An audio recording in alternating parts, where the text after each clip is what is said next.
నారద మహర్షి మొత్తం భూమండలం అంతా సంచరిస్తూ బద్రీనాథ్ క్షేత్రానికి చేరుకున్నాడు అన్నమాట. అక్కడ సనత్ కుమారులు ఎదురుపడ్డారు. సనత్ కుమారులు చూసి నారద మహర్షితో ఈ విధంగా చెప్తున్నారన్నమాట.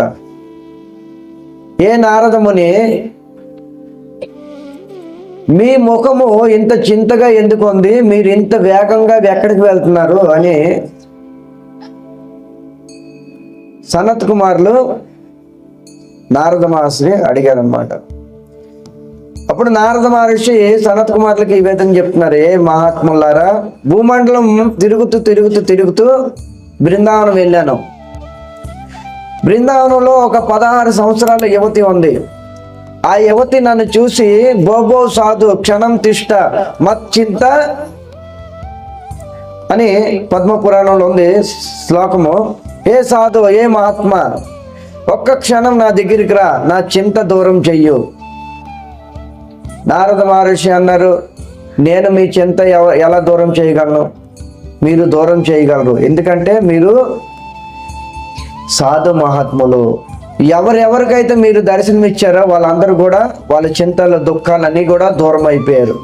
ధ్రువుడైనా, ప్రహ్లాదుడైనా, అంబరీష్ అయినా, పాండవులైనా, ఎవరైనా సరే. అందుకనే మీరు నా చింతను దూరం చేయండి. అప్పుడు నారద మహర్షి అన్నారనమాట, అసలు మీరు ఎవరు?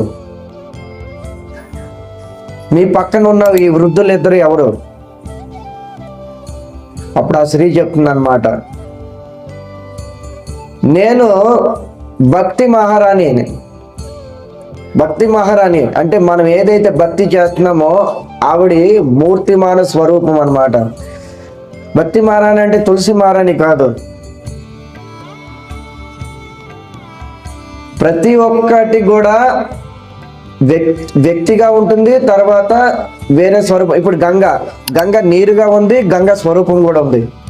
అలాగే తులసి మొక్కగా ఉంది, తులసి బృందేగా ఉంది. సో ప్రతిదీ కూడా అంతే. ధర్మం కూడా మూర్తిమాన స్వరూపమే, ప్రతి కూడా ఇంతే సృష్టిలోని. అలాగే మనకి భక్తినిచ్చేది భక్తి మహారాణి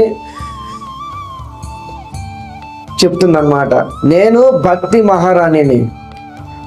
ద్రవిడే అహం ఉత్పన్నే, నేను ద్రవిడ దేశంలో పుట్టాను. ద్రవిడ దేశం అంటే దక్షిణ భారతదేశం, శ్రీరంగ ప్రాంగణంలో ఉంటుందన్నమాట. ద్రవిడ దేశం జన్మించి కర్ణాటక వెళ్ళాను, అక్కడ నాకు భక్తికి పోషణ జరిగింది. కర్ణాటక నుంచి మహారాష్ట్ర వచ్చాను, అందులో కొంతమంది స్వీకరించారు, కొంతమంది నన్ను తిరస్కరించారు.